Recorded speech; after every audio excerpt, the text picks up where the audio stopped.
사랑하고 또 축복합니다. 오늘 계속해서 십계명 6번째 계명에 대해서 함께 살펴보려고 합니다. 살인하지 말라. 그래서 오늘 말씀의 제목은 우리도 살인했을까요? 말씀의 제목을 이렇게 정한 이유는 살인하지 말라라고 했을 때 비교적 단순한 명령 같은데 우리가 생각했을 때 나는 사람을 죽인 적이 없는 것 같은데, 나는 해당 사항이 없는 것 같은데, 그런데 여기 의문을 제기합니다. 우리는 또한 살인했을까요? 아까 모두 다 기쁘게 축복송을 같이 불러드렸어요. 참 기쁘게 축복송 하다가 살인하지 말라, 갑자기 말씀이 이렇게 무겁게 받게 되네요. 지난 20세기를 돌아보았을 때 전 세계는 대량 학살이 일어났던 시기로 볼 수가 있을 것 같아요. 많은 학살들이 일어났죠. 제 2번의 세계대전이 일어났고, 우리나라로만 해도 6.25 전쟁이 일어났는데 6.25 전쟁의 사망자 수가 적게는 300만 명, 많게는 500만 명 이상까지도 추산하는 학자들이 있습니다. 그리고 전쟁 광들이 참 많이 일어났어요. 마오쩌둥, 스탈린, 레닌, 히틀러, 이토 히로부미 같은 전쟁에 미친 사람들이 일어나서 이들로 인해서 20세기 동안 학살된 사람의 수만 1억 7,500만 명.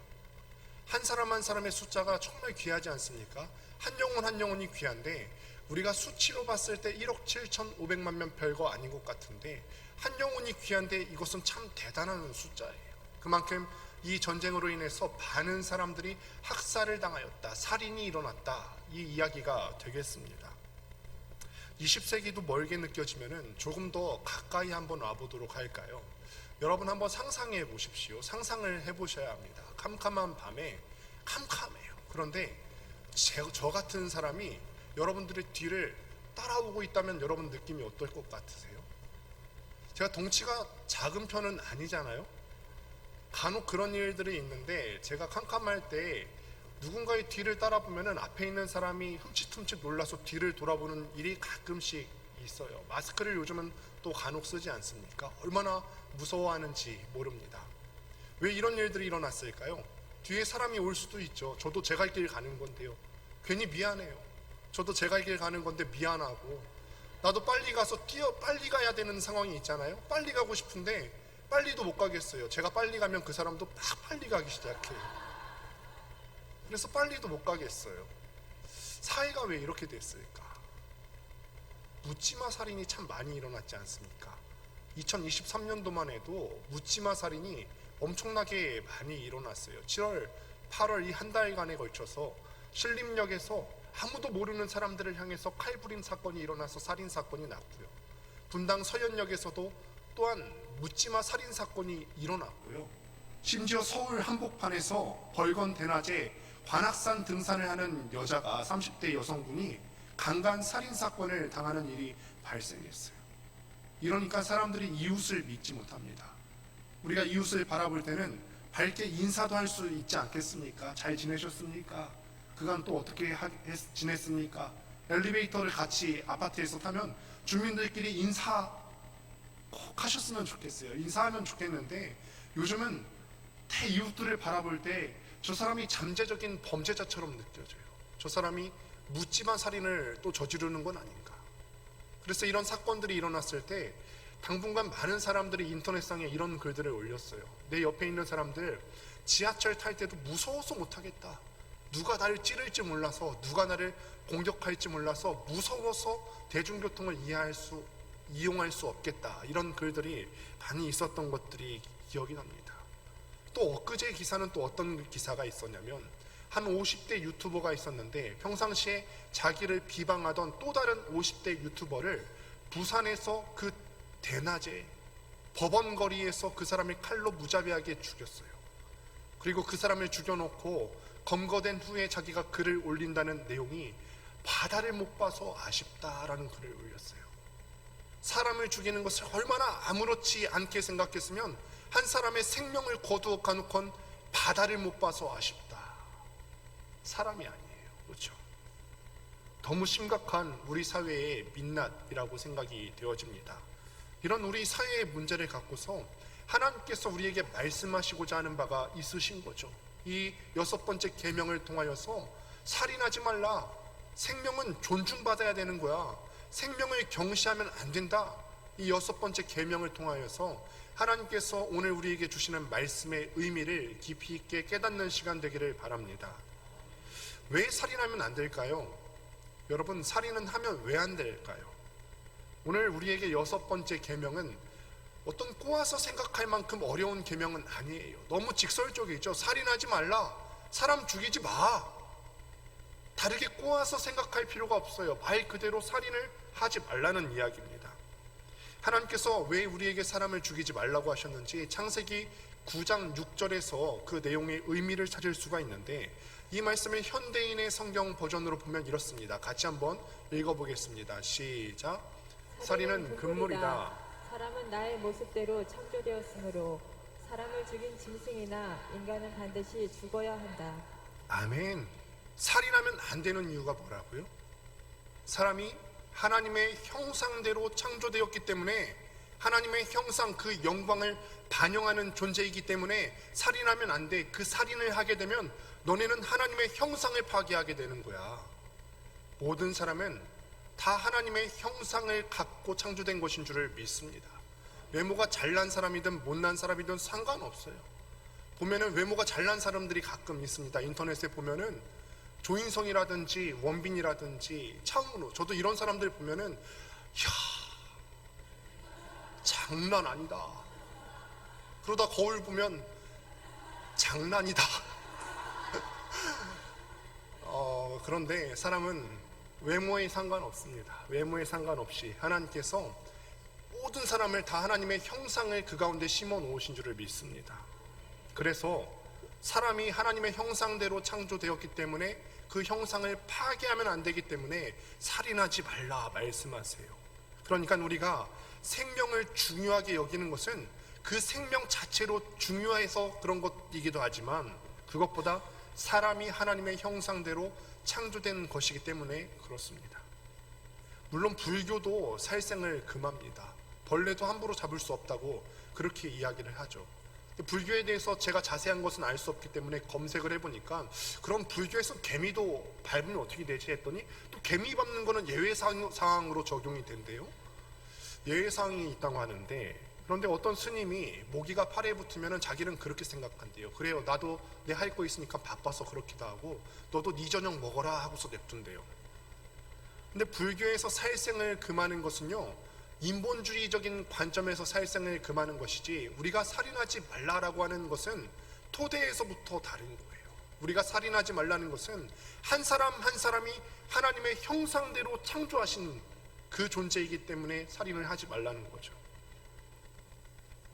예를 한번 들어보도록 하겠습니다. 포스터를 한번 보시면은 사일런스라고 하는 영화가 있습니다. 실화를 바탕으로 한 영화인데, 17세기의 일본의 기독교, 더 정확히 얘기하면 카톨릭이 일본에 전래될 때 이야기입니다.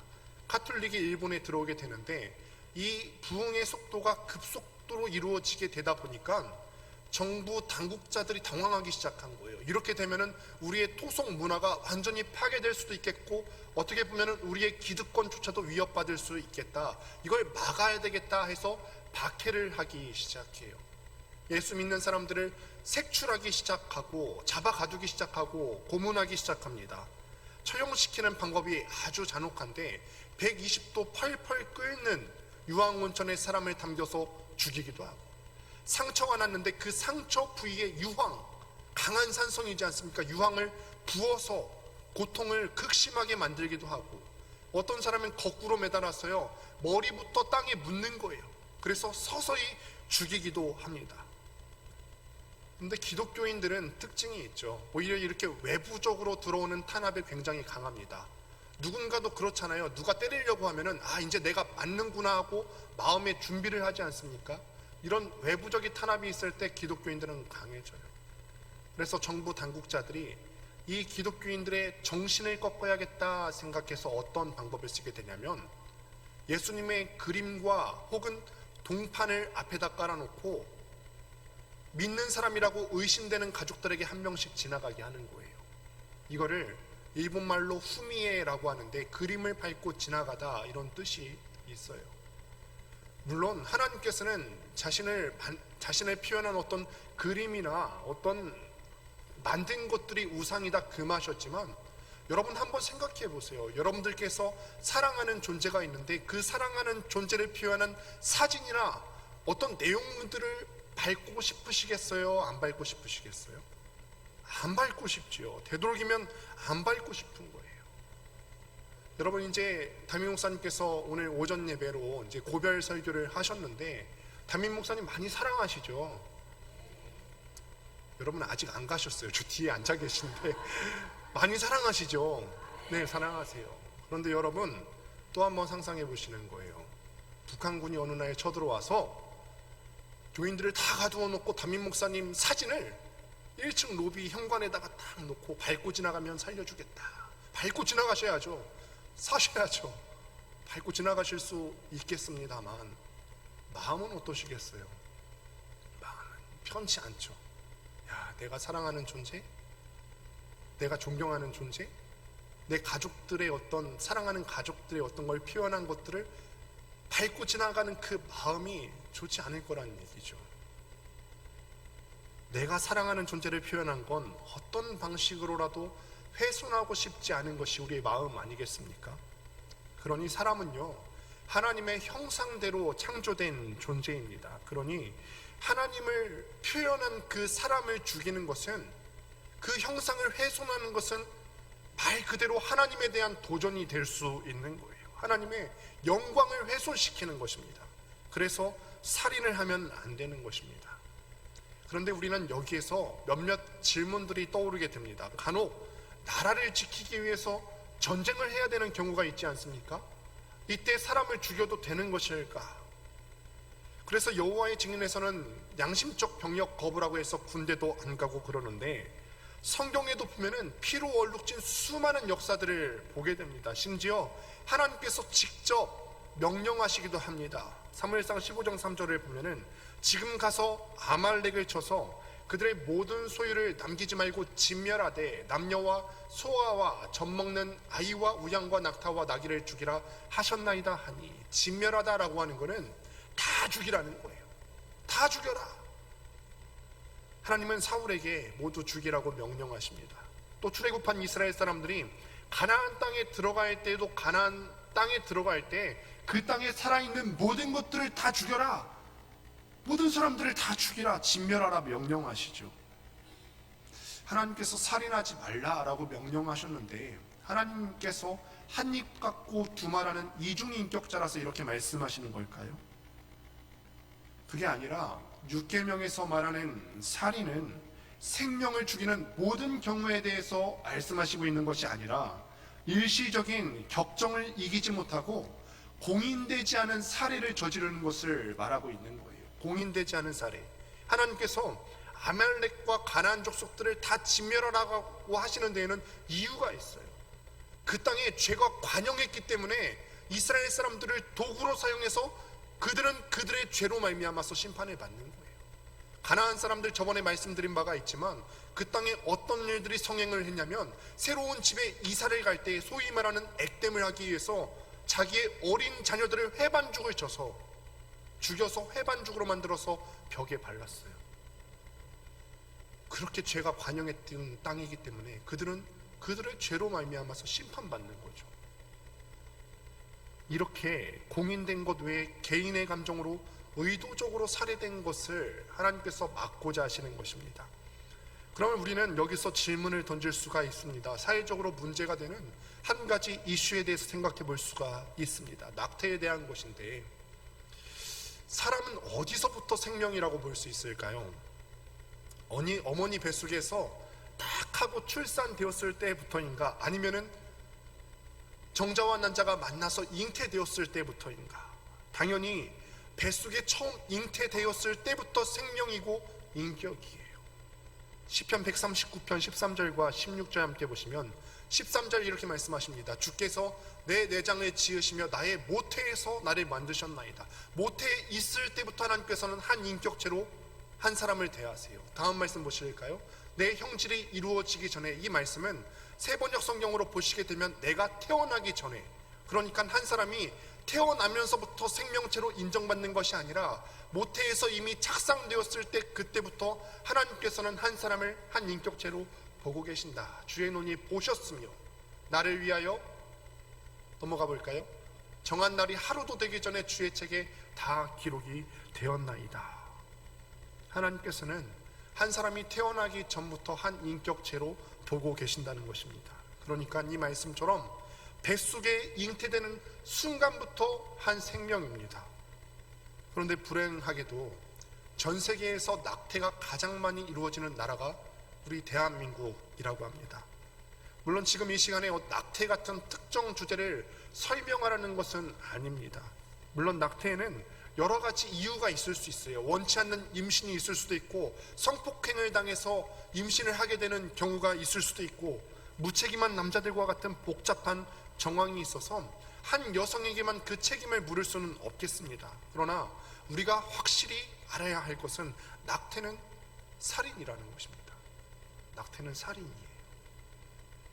그렇다면 예수님께서는 이 살인하지 말라라는 내용에 대해서 어떻게 정의하고 계시는지 말씀을 통해서 한번 확인하시겠습니다. 같이 한번 읽습니다.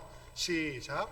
내 사람에게 말한 바 살인하지 말라. 누구든지 살인하면 심판을 받게 되리라 하였다는 것을 너희가 들었으나 나는 너희에게 이르노니 형제에게 노하는 자마다 심판을 받게 되고 형제를 대하여 나가라 하는 자는 공회에 잡혀가게 되고 미련한 놈이라 하는 자는 지옥불에 들어가게 되리라. 아멘. 여기서 옛사람에게 말한 바라고 하는 것은 구약 성경에 옛사람들에게 말한 바 10계명을 가리키는 거예요. 예수님은 살인하면은 너희가 심판을 받게 된다는 거 들었지?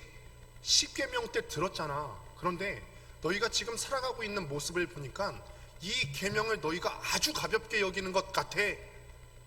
심각하게 생각하지 않는 것 같다고 하시면서 살인죄에 해당되는 경우들을 나열하고 있습니다. 인격을 모독하고 말로 사람을 저주하고 너희의 표정과 눈빛으로 다른 사람을 저주하고 경멸했던 이 모든 것들이 살인죄에 해당하는 거야. 너희는 이거 살인죄 아닌 줄 알았지?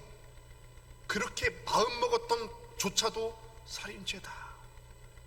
칼로 사람을 죽이지 않았기 때문에 이 계명이 나와 상관이 없다는 것이 아니에요. 형제를 대하여 라가라고 하는 자는 공회에 잡혀가게 되고, 영어 성경으로 보면은 good for nothing이라고 되어 있어요. 라가라는 말이 good for nothing인데 좋은 것이 하나도 없다라는 뜻이에요. 다른 사람에게 라가라는 말이 뭐냐면 너는 참 무가치하구나, 쓸모없는 놈이구나, 얼간이 무가치한 놈, 이렇게 욕하는 사람들도 살인죄에 해당되는 거예요. 저도 충청도에서 많은 시간을 보냈지만 충청도 사투리는 참 재미있는 것 같아요. 직설적으로 말하는 법이 없어요. 자기 속을 꼭꼭 숨기고 돌려서 얘기해요. 아마 다른 사람들에게 상처를 주지 않으려고 그래서인가 봐요. 예를 들어 볼까요? 차를 어떤 사람이 샀는데 이 차의 연비가 참 좋다. 차의 연비가 좋다를 충청도 사투리로 뭐라고 하는지 아세요? 아이고 이거 기름 냄새만 맡아도 가요. 그래. 이 차 연비가 참 좋다. 충청도 사람들은 또 다른 사람들이 상처받지 않기 위해서 말을 또 돌려서 하는데, 예를 들어서 어떤 분이 저한테 물을 가져다 주시는데 저는 찬물을 원하는데 미지근한 물을 갖다 주셨어요. 여러분 충청도 분들이시잖아요. 그럼 뭐라고 말씀하시죠? 아이고 이거 라면 끓여도 되겠슈. 차가운 물 갖다 주세요, 이렇게 말을 안 한대요. 그러면 그 사람도 민망할 수 있으니까 어떤 주목하는 대상을 이걸로 바꾼다고. 그게 충청도 사투리의 특징이라고 하더라고요. 여러분 회사에 보시면은 가끔 야 쟤는 왜 이렇게 일을 못하지? 저 사람은 왜 이렇게 무가치한 사람 같지? 무능력한 사람 같지? 이런 사람들에 대해서 충청도 사람들은 또 어떻게 말할까요? 너 참 일 참 못해, 이렇게 말하지 않고요. 그래도 애는 참 착해, 이렇게 얘기한대요. 이게 일 못한다는 얘기래요. 여러분 우스갯소리지만 우리는 알게 모르게 대해서 한 사람에 대해서 판단하고 평가하며 살아가요. 저 사람 참 무가치하다, 저 사람은 참 능률 없이라는 것 같다, 모자란 사람 같다. 방금 라가라고 하는 말이 그런 뜻이에요. 너는 무가치한 사람이야, 히브리 욕이고 이런 사람은 뭐라고 말씀하셨냐면 지옥에 간다라고 주님께서 말씀하셨어요. 그러면 우리 스스로에게 엄중하게 이 질문을 묻는 거예요. 내가 우리 가정과 우리 교회와 내 직장에서 이런 죄를 짓진 않으셨습니까? 가정에서 내 남편과 내 아내를 대할 때 사랑하는 자녀에게 무심코 이런 말을 뱉을 수 있지 않겠습니까? 너 이것도 못해? 너 바보야? 이런 말로 듣는 가족들의 마음을 상하게 하시진 않으셨어요? 교회에서 여러 가지 일들을 감당하게 되시잖아요. 여러 가지 일들을 하게 되는데 그 일을 하는 중에 다른 사람들에 대해서 판단하고 정죄하거나 마음속으로라도 그런 생각을 하신 적이 없으십니까? 저 집사는 왜 아무것도 안 섬기나 몰라? 저 사람은 한답시고 뭘 하긴 하는데 왜 이렇게 일을 모자라게 하는지 몰라? 우리 주님께서 엄중하게 말씀하시는 거예요. 형제에 대해서 그렇게 판단하는 사람은 지옥불에 들어가게 될 것이다. 라가라고 하는 사람, 무가치 하는 사람이다. 이렇게 말하는 사람은 지옥불에 들어가게 될 거야. 이거 살인이야. 한 인격을 무가치하게 여기는 것은 살인이다 라고 주님께서 확대해서 말씀하시는 거예요. 저희 둘째 아이 얘기를 해보려고 합니다. 아시겠지만 저희 둘째 아들이 날 때부터 크게 태어났어요. 혹시 자녀들 중에 태어날 때부터 4kg 넘게 태어난 분 계십니까? 이 4kg 넘게 태어난 느낌은 어떤 느낌이냐면 날 때부터 송아지 한 마리가 나온 것 같은 느낌이에요. 어떤 분들은 커서 참 좋겠다 이렇게 말씀하실 수도 있겠는데 커도 나름의 고충이 있습니다. 어떤 고충이 있었냐면 예를 들어서 2-3살 때부터 사람들이 수군거리기 시작하는 거예요. 남들보다 크니까 야 쟤는 4살 5살은 돼 보이는데 왜 말을 못하지? 또 한국 어른들의 특징이 그거잖아요. 남의 자식들에 대해서는 정말 많은 것들을 얘기해 주세요. 아유 애기 죽겠어 하면서 다 덮어주시고 애기는 땀 펄펄 흘리고 있는데 다 덮어주세요. 우리 교회에도 아기들이 있어요. 주일 낮 예배 때도 주일학교 친구들과 또 중고등부 아이들이 함께 예배를 드리기도 합니다. 아이들은 어른이 아니기 때문에요. 뭘 못할 수도 있고 뭘 잘 모를 수도 있습니다. 그러니까 아이예요. 아이들이 예배에 시끄러울 수 있죠. 그러니 너무 나무라지 말아주세요. 우리 교회에 갓난아기들이 있는데 지금은 잠옷실에 있습니다만 나중에 또 언젠간 내려올 날이 있지 않겠습니까?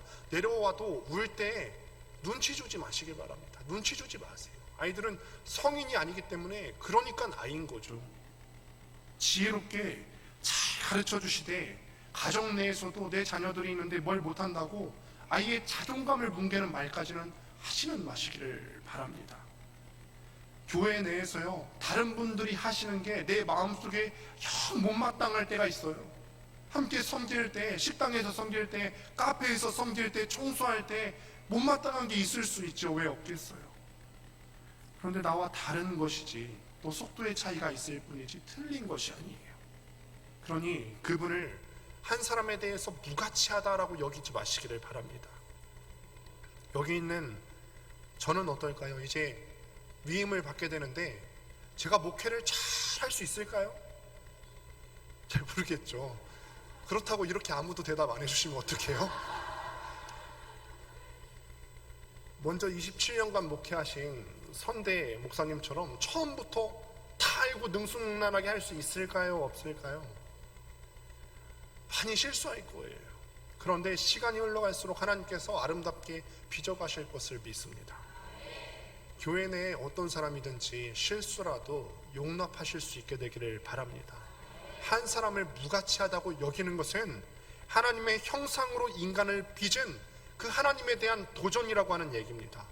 마태복음 5장에서 예수님께서 말씀하시는 것은 하나님께서 창조하신 그 형상대로 창조하신 한 사람에 대해서 인격적으로 모독하거나 무가치하게 여기는 것은 살인이다.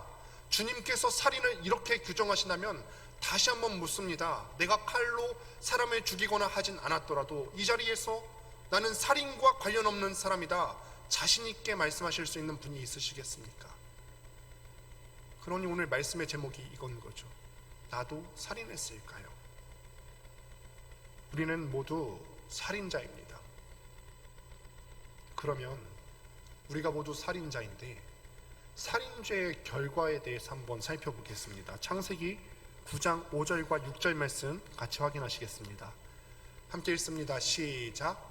내가 반드시 너희의 피, 곧 너희의 생명의 피를 찾으리니 짐승이면 그 짐승에게서, 사람이나 사람의 형제면 그에게서 그의 생명을 찾으리라. 다른 사람의 피를 흘리면 그 사람의 피도 흘릴 것이니 이는 하나님이 자기 형상대로 사람을 지으셨음이니라. 아멘. 사람을 죽이면 살인하면 어떻게 하신대요? 그 사람의 피도 찾을 것이다. 사람을 죽이면 너희도 죽게 될 것이다. 생명은 생명으로 받을 것이다. 무거운 말이에요. 방금 전에 결론 내렸죠. 우리는 모두 살인자다. 그러면 우리는 어떻게 된다고요? 생명은 생명으로 받게 될 것이다. 사람은 하나님의 형상대로 지음받았기 때문에 너무 귀한 생명에 대한 대가는 생명밖에 없습니다. 앞서 서두의 신림역 그리고 분당 서영역에서 묻지마 살인 사건이 일어났다라는 사실을 말씀을 드렸죠. 그 두 가지 사건에 대한 범인의 형벌은 무기징역이었어요. 관악산에서 대낮에 강간 살인 사건이 일어났는데 이 범인에 대한 법원의 최종 판결은 사형이었습니다. 사형. 이런 경우는 미디어를 통해 많이 알려졌기 때문에 이런 무거운 형벌을 내릴 수 있었을 거예요. 그런데 많은 경우 사실을 저지르고도 사람들이 주장하기를 나는 그날에 술을 마셨습니다, 심신미약을 주장하는 경우들이 있어서 감형을 받기도 합니다. 이럴 때 이런 경우를 볼 때마다 사람들은 분노하죠. 어떻게 그럴 수가 있겠는가? 재판이 정의롭지 않다고 말합니다. 분명한 것은 생명은 생명 외에 다른 것으로는 갚을 수가 없다는 거예요. 그 사람은 이미 죽었어요. 그 사람은 이미 죽었는데 그 죽은 사람에 대해서 무엇으로 갚을 수 있겠단 말입니까? 갚을 수가 없는 거예요. 예수님 말씀에 따라서 우리 중 누구도 살인죄에서 자유로운 사람이 없습니다. 형제에게 욕하고 콧방귀를 뀌고 퍼부은 모든 말들이 살인죄였어요. 내 눈빛과 내 표정으로 다른 사람을 비하했던 그 모든 것들이 살인죄예요. 그러니 우리에게 내려진 선고는 이렇습니다. 너희는 전부 사형이다. 우리는 전부 사형이에요. 그래서 우리는 모두 예수님이 필요합니다. 예수님은 우리의 죄를 갚기 위해서 스스로 십자가를 지셨어요. 생명은 생명으로 갚아야 된다. 그 원리에 따라서 예수님께서는 자기의 생명으로 나의 죄를 속죄하셨어요. 대신 값을 지불해 주셨어요. 원래는 그 원칙에 따라서 나의 생명값으로 내 죄값을 치러야 됐지만 예수님께서 아버지께 순종하시고 십자가에서 자신의 생명을 대신 내놓으셨습니다. 유튜브에서 교통사고로 온몸에 화상을 입은 이지선 자매라고 들어보신 적이 있으시죠? 이지선 자매가 힐링 캠프에 나온 그 이야기를 본 적이 있습니다. 친오빠가 이지선 자매에게 이렇게 질문해요. 여기 가운데 펜이 있는데 이 펜을 잡는 순간 사고 전으로 돌아갈 수 있다면 너는 이 펜을 잡겠니? 이 펜을 잡는 순간 사고 전으로 돌아갈 수 있다면 내가 지금 겪고 있는 고난, 지금까지 겪었던 고난을 겪지 않아도 될 일이었습니다. 사고 전에 이지선 자매 사진 보여주는데 참 미인이에요. 여자로서 다시 그 미모로 돌아가고 싶을 것 같지만 이 지선 자매가 하는 말이 자기는 그 펜을 잡지 않겠다 대답했대요. 그러면서 말을 이어갑니다. 내가 수술을 40회 넘게 받으면서 화상 때문에 피부가 쪼그라들어서 눈이 닫혀지지 않을 때가 많고 입을 다물 수 없어서 창피했으며 수많은 고통을 겪었어요. 그러나 이 고통 때문에 만난 예수님, 그리고 이 고통 속에서 만난 하나님의 은혜와 영광을 생각하면 그 전으로 돌아가고 싶지 않습니다라고 말했대요. 하나님의 은혜가 그 정도로 가치 있고 의미 있다는 것입니다. 이 질문을 예수님께도 던진다면 어떻게 말씀하실까요? 예수님, 이 가운데 있는 펜이 있는데 이 펜을 잡으면 예수님께서 고난받기 전으로 돌아가신다면 예수님 이 펜을 잡으시겠습니까? 이 펜을 잡으면은 정치인들로부터 모욕을 받지 않으셔도 됩니다. 얼굴을 손으로 맞지 않으셔도 괜찮습니다. 두 손과 두 발에 못이 박히지 않으셔도 괜찮아요. 가시 면류관 때문에 내 머리가 부서지는 것 같은 고통을 받지 않으셔도 됩니다. 이러면 우리 주님께서 뭐라고 대답하실까요? 우리가 다 알고 있죠. 그래도 우리 주님께서는 그 펜을 잡으실 거예요. 왜냐하면 그래야 우리의 살인죄가 씻겨지기 때문에 그렇습니다.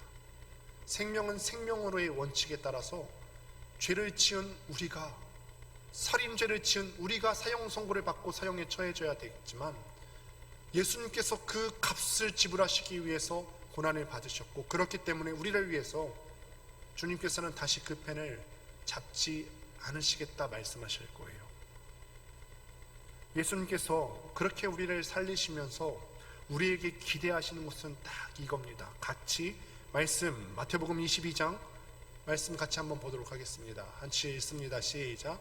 예수께서 이르시되 내 마음을 다하고 목숨을 다하고 뜻을 다하여 주 너의 하나님을 사랑하라 하셨으니 이것이 크고 첫째 되는 계명이요 둘째도 그와 같으니 내 이웃을 내 자신같이 사랑하라. 주님께서 말씀하시는 것이 이거죠. 너희는 원래 남을 마음으로 미워하고 표현으로 미워하고, 그래서 살인을 했기 때문에 생명은 생명으로의 원칙에 따라서 너희는 죽을 수밖에 없었어. 그런데 내가 너희를 위해서 값을 대신 지불했다. 네 생명이 아니라 내 생명으로 대신 값을 치루었어. 그러니 너희는 살면서 이것만은 꼭 지켜줬으면 좋겠구나. 먼저는 너희가 내 생명으로 너희의 생명이 연장된 것이니 하나님을 사랑하며 살았으면 좋겠다. 또 내가 너희를 사랑한 것 같이 너희도 내가 너희에게 허락한 그 이웃들을 사랑하며 살았으면 좋겠다. 너희 남편에 대해서, 너희 아내에 대해서, 자녀들에 대해서 모독하지 말고, 비하하지 말고, 라가라고 무가치한 놈이라고 비하하지 말고 사랑하며 살았으면 좋겠다. 내가 바라는 거 그거 딱 하나다. 이 남편과 아내와 자녀들, 교회 식구들 사랑하렴. 말씀을 맺습니다. 나도 모르게 함부로 내뱉은 말로 수많은 사람을 죽였던 그 살인죄, 사실을 확인하지도 않고 들은 것들을 무책임하게 옮겼던 살인죄, 격려받아도 힘든 우리 자녀들 아니에요? 우리 자녀들 점점 바빠지고 분주하게 살아가는데 격려받아도 힘든 우리 자녀들에게 생각도 없이 쏟아낸 자녀의 말들. 부모는 그래도 된다. 부모는 그래도 되는 게 어딨어요. 생각도 없이 쏟아낸 그 저주의 말들, 살인죄. 우리는 이 죄를 회개해야 합니다. 어쩌면 우리는 가장 가까운 사람을 대상으로 6번째 계명을 제일 많이 어기며 살고 있는지 모릅니다. 아직도 내가 사랑하는 사람, 내 배우자, 자녀들, 가족들, 교회 식구들 마음 가운데 내가 뱉은 말이 비수처럼 꽂혀 있지는 않을까? 눈에 넣어도 아프지 않은 이 자녀들에게 자존감을 뭉개며 수많은 살인죄를 지어왔고 또 짓는 건 아닌지 생각해 보기를 원합니다. 더 나아가서 구체적으로 우리가 이 하나님의 사랑을 실천하는 모습이 우리 삶 가운데 가득 넘칠 수 있기를 주님의 이름으로 축원드립니다.